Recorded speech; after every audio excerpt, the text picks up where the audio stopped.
If the global pandemic has done one thing over the last year, it's kept too many riders at home, depending of course where you live.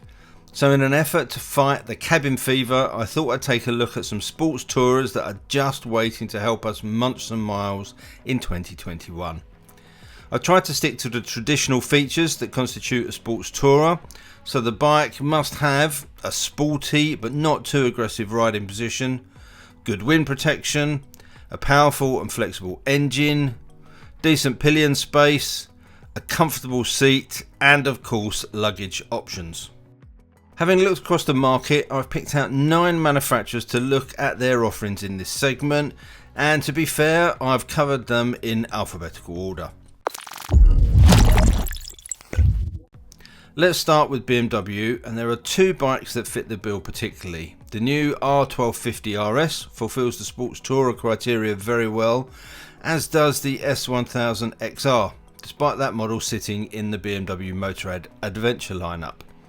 The R1250RS uses the latest 1250 shift cam motor found in the GS model, which puts out 136 brake horsepower and 106 foot-pound of torque.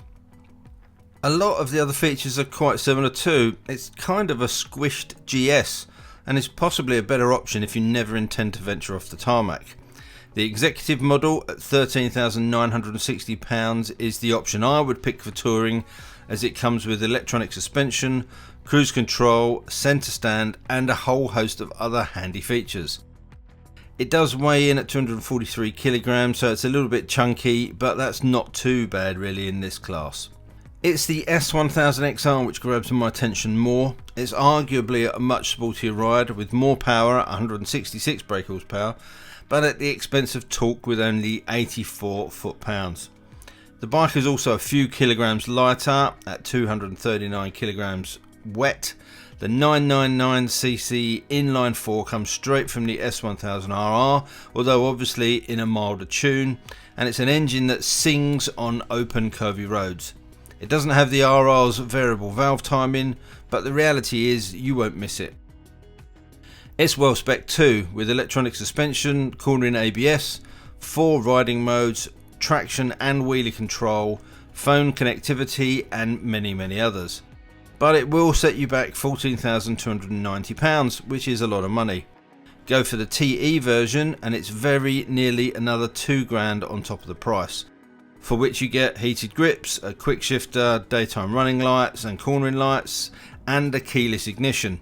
But for me, that's not really a benefit. I'm not a fan of those. It's a slick looking machine and it will take you anywhere you want to go, quickly and in comfort. Arguably for British roads, the less powerful, lower spec but also cheaper F900XR might be all you need. I've looked at the new Multistrada V4 in my Adventure Bike Roundup, and whilst it's not a sports tourer, it looks like an incredible touring machine.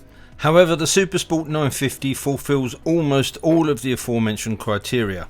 Maybe it's not so great for pillions, and I think it's probably the most beautiful machine on my list. Just look at it. Okay, so it's not got the Panigale performance to go with the looks, but the 110 horsepower and 69 foot-pound from the 937 Testa Stretta V-twin is far more usable on the road. Given that it weighs 184 kilograms dry, it's going to be a lively and flickable tourer. The base model is fitted with Marzocchi forks and a Sachs shock, whilst the higher spec S model gets Öhlins goodies at each end.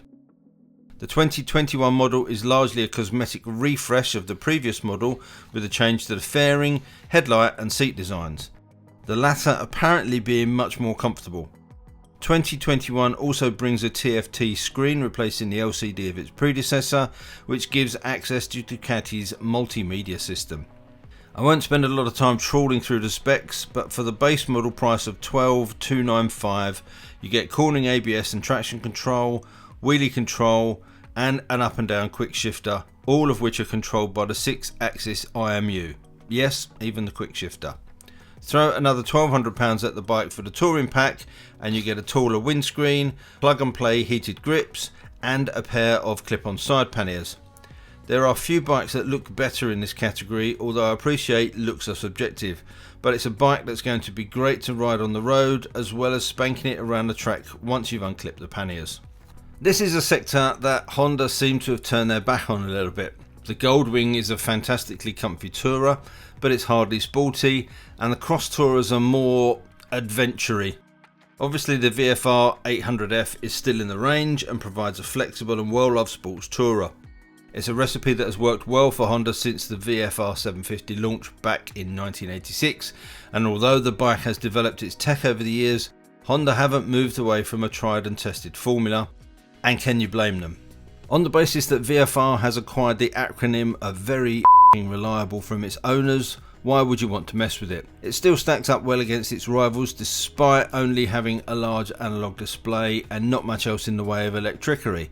But that's its beauty. It's good, old-fashioned, reliable and functional, and at £9,999 it's one of the cheapest in the shortlist, but perhaps it is getting a bit long in the tooth. That's where the CB4 concept may come in. There's still no official news as to whether the bike will make it to production or not, but a patent filed by Honda for a 4-cylinder sports touring bike gives us some hope.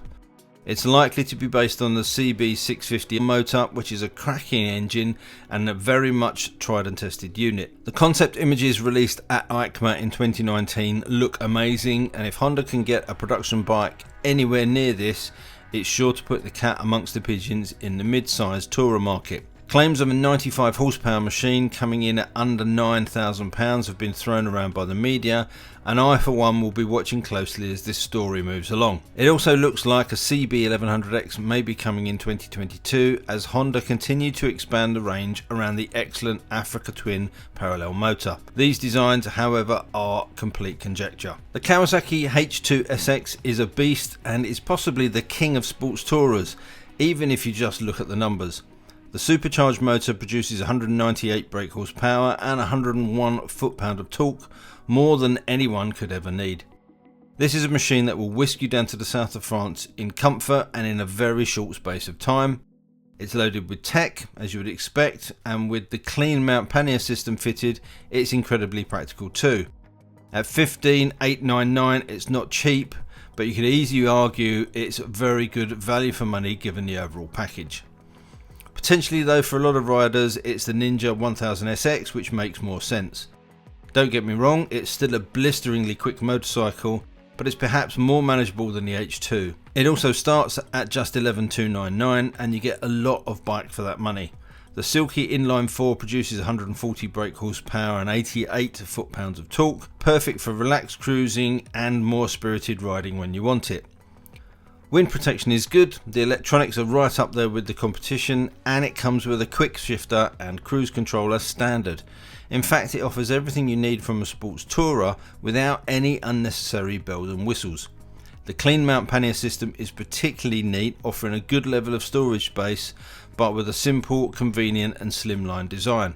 It's not surprising that this bike has been consistently one of the best-selling sports tourers, and the 2021 version looks to continue that rich vein of success.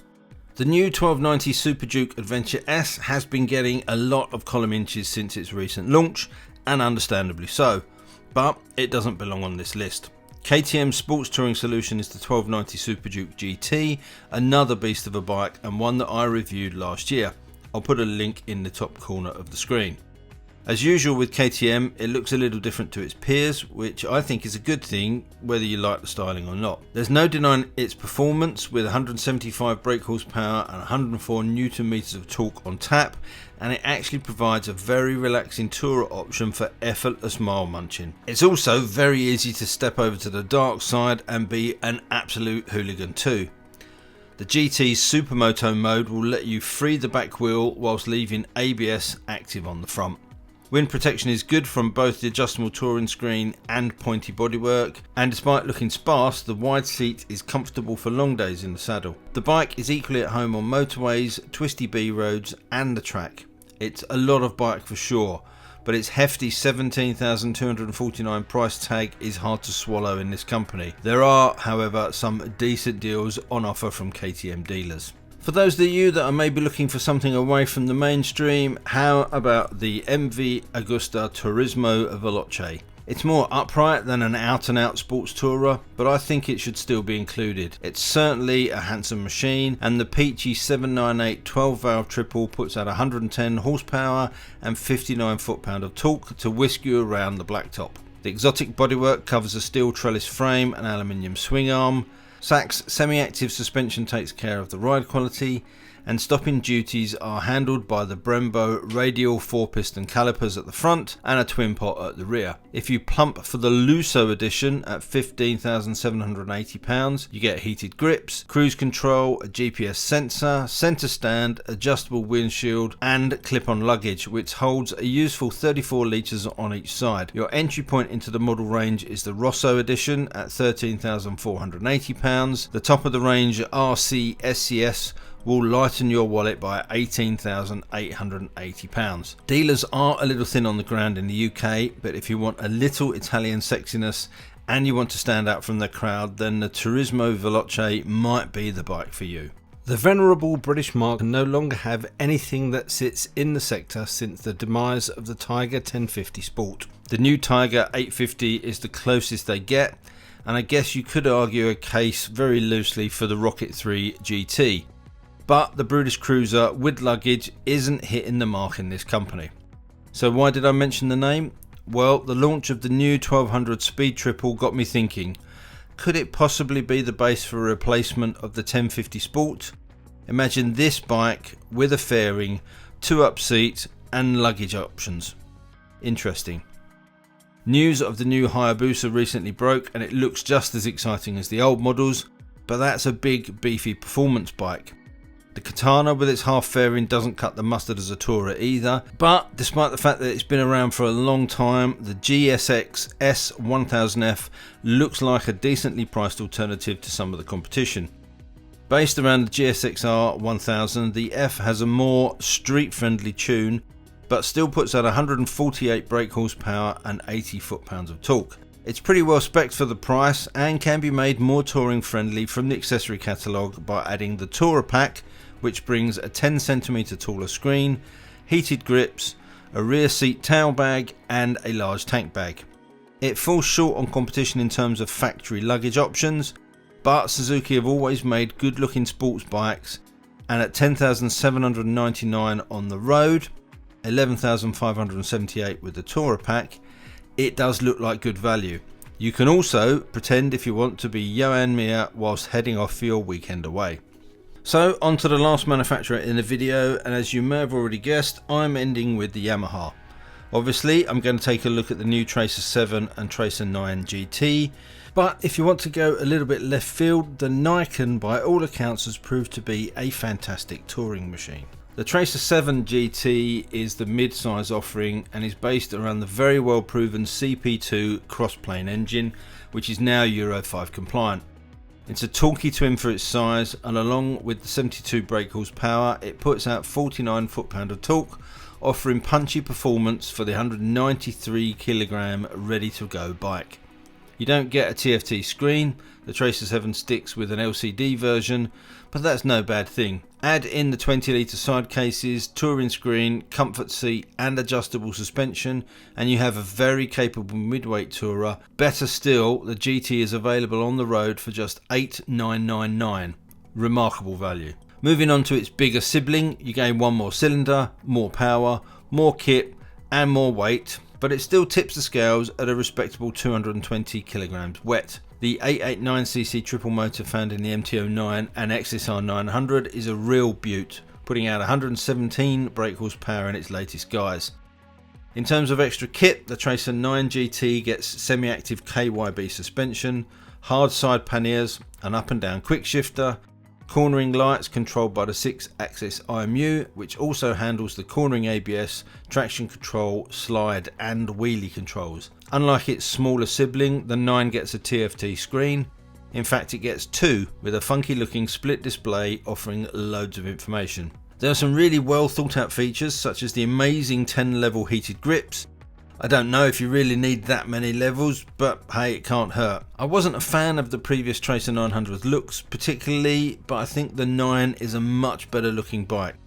It's not as radical as the styling of the MT-09, but for me that's a good thing. It's modern without too much weirdness. The Tracer has always been at the top of the sales charts in this sector, and to be honest, I can only see this strengthening with the new model. It looks great, it goes well, and is loaded with useful tech, and better still, you can get all this in the GT model for $12,199. That's still a lot of money to spend obviously, but I think the Yam offers the best value in this list by quite a way. I hope you've enjoyed this trip around my pick of the sport tourers that we're all itching to ride in 2021. I've bound to have missed some, and if you think of any I should have included, pop them in the comment section down below. A hit of the like button would be greatly appreciated, and if you're new to the channel and would like to see more of these videos as well as tried and tested bike and gear reviews, then please consider subscribing to the channel and clicking the notification bell too. So until next time, thanks for watching, take care, ride safe, and I'll see you soon. Bye.